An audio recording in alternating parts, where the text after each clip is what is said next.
Hi guys, mag-experiment po tayo ngayon ng gulay. Mix gulay po siya.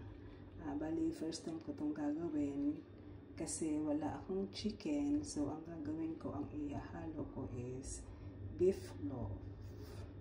So, bali ito yung ating ingredients. Ayan, ito garlic and onion. Tapos ito naman yung ating vegetables.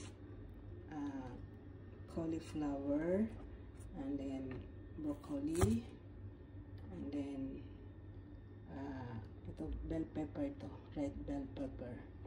So yun lang ang vegetables natin. Tapos ang ating seasoning naman ay ito Bayara black pepper.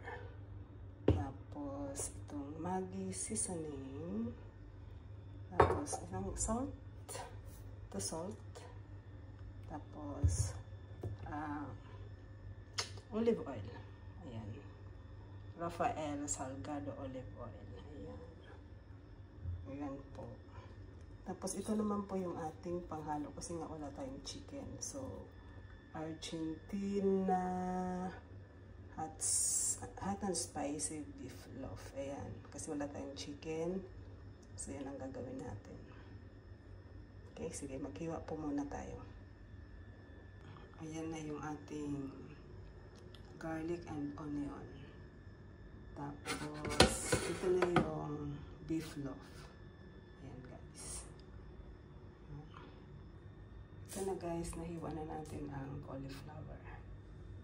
Ayan. Sunod yung ano naman, bell pepper and guys, cauliflower, ay broccoli, and then bell pepper. Ayan na yung mantika. Lagay na natin yung bawang.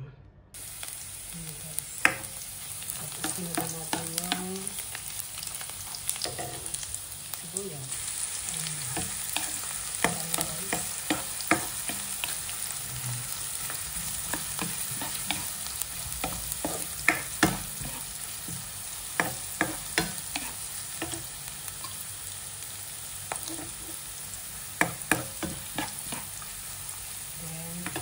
Yung meatloaf.